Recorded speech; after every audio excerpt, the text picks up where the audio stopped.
Hey, this is Kyle with Dirt Bike Channel. This is actually part 2 of this series of videos that we did comparing these two bikes. So if you missed the first installment, go back and check that out, and that'll give you a little bit more context of what we are talking about right here. Also, the reason why we're comparing the 300XC to the 250X is because I had both these bikes at the same time. I own both bikes, and that's why we're comparing them. It's not just because they're like a direct comparison or something like that. So anyway, let's get to the video. They are both really, really great.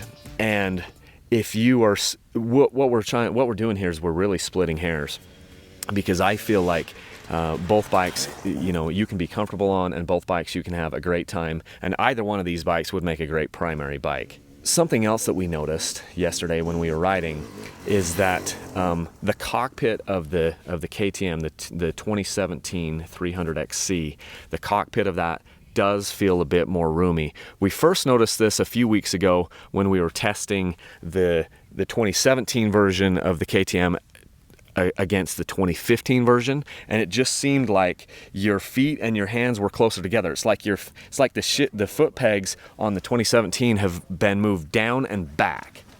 I don't know if that's true, but that is what it feels like. It's either that or the handlebars have moved forward and up.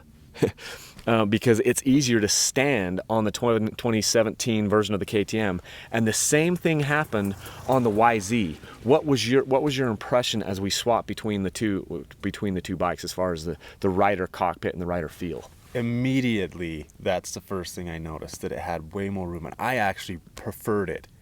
You preferred the KTM? Yeah, I liked the more room. It just felt better standing up.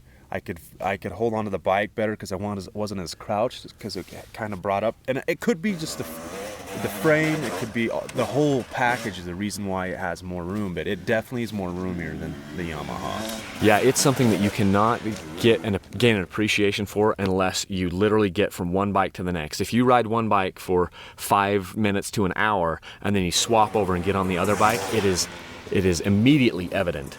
It's not evident when you have a big gap in between. Like if you go riding today on one bike and then go riding tomorrow on the next bike, you probably won't notice it. I certainly haven't. I've been swapping between the two bikes and haven't noticed that until you do it back to back.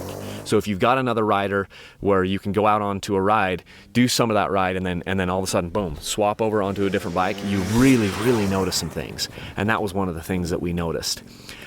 Another thing that we noticed, no surprise, is the KTM has a lot more tractorability. Even though guys have kind of complained about the 2017 versions being a little bit softer on the low end as far as not having as much grunt, I haven't noticed that as much as the other people, and I've been riding these bikes a lot. I do have a certain way that I set up my 300s, and it's kind of a baseline that I've done. And even though this bike has the new Mikuni carburetor, and it's got a little bit different engine characteristics, and obviously the engine is amazing. I prefer this engine over the 2015, 2016, 2014s because it has that counterbalance shaft in the motor, so it doesn't vibrate as much. This definitely has more low-end grunt than the Yamaha does, and so that forces you to ride the Yamaha higher in the RPM range. It's a 250 versus a 300, and this bike, I think that the KTM is easier to ride. If you are not, you have to be more aggressive on the Yamaha to get the same results, and for a lot of guys, that's going to be, they're going to really like that. I'm kind of indifferent to it. I do have to change my riding style a little bit when I swap between the two bikes, but I think that's part of the fun. Any more thoughts about the power characteristics? Yeah, and if you're thinking that the 250 isn't going to be able to, have grunt down low or crawl over stuff, you're mistaken. It does. But the difference is for me, is like when you needed to ride in a higher gear to have the ultimate traction, but still have a good enough power to make it up a gnarly section, the Yamaha just didn't do that. It just didn't have that. You'd either have to shift down and use the clutch instead of just using the power and the bike to be able, with the 300, to be able to get up stuff, and where you could short shift or get up into second gear, where this one in a section where it would be really gnarly and rocky, you could actually stay on the gas, not touch the clutch with the 300 in second gear, where I was feeling like I needed to shift down and use the clutch on the Yamaha down to first. But like you said, that can be massaged out. We could remedy that, but we're just saying stock for stock, coming from the factory, the 300 wins hands down with that.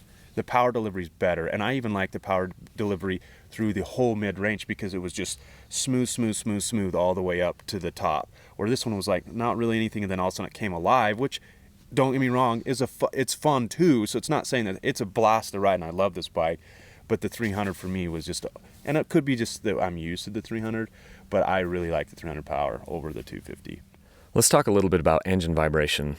On the 2017 KTM lineup and the Husqvarna lineup, one of the big changes that they did to the motor was adding a counterbalance shaft in that motor to take out some of the vibration. And a lot of guys complain about the vibration on the older KTMs, and that is a thing of the past. On the older KTMs, on the 2016s and you know, back in time, you'd feel a ton of vibration through your feet, up through the frame, and then into your hands.